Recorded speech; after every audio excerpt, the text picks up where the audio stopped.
Softball 605 here at the annual Spring Fastpitch tournament here in Sioux Falls. Looks like you're past the rain and back to playing softball. Yep.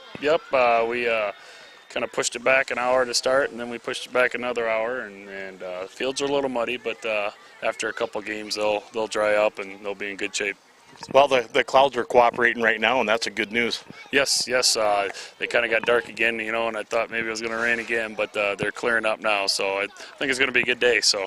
Well, I know lots of people watching this will know what's going on here, but hopefully lots won't. And why don't you tell us a little bit about the tournament and history and that sort of thing?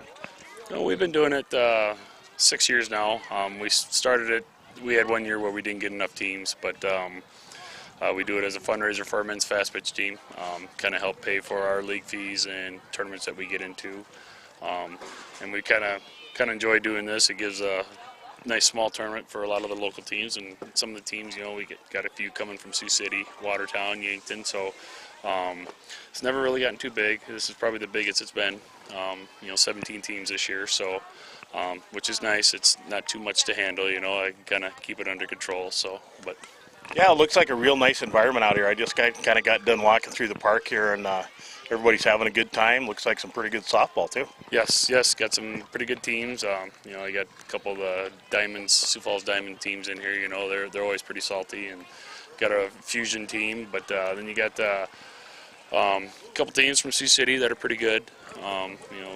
Got Watertown, Gary Young's team.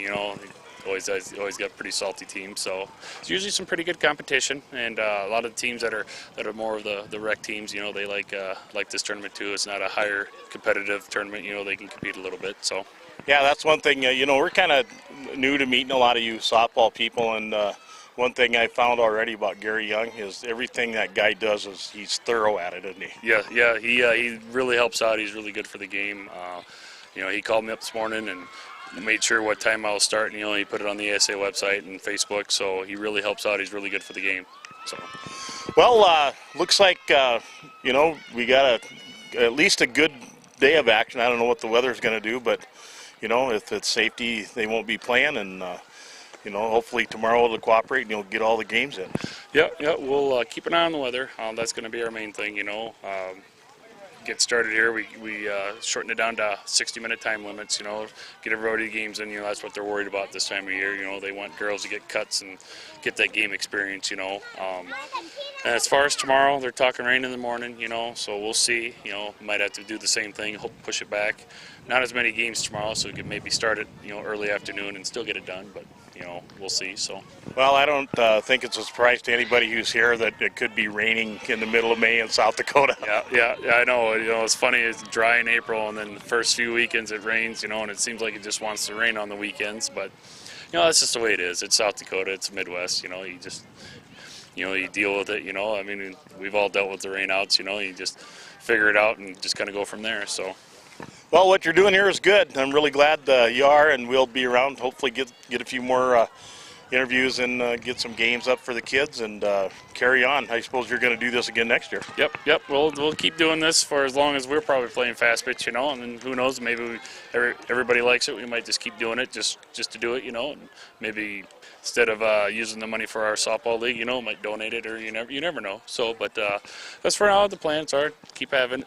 And it's fun. I've learned a lot. I've struggled the first couple of years, but you get to know some things, and now it seems to run real good and know the rules and everything. So you probably have a little more tolerance when you're on the road at a softball tournament, and have a little more empathy for the people running it now, don't you? Oh yeah, yes, that is correct. It's very hard. There's a lot of things you gotta have in check, before you start this, and it's.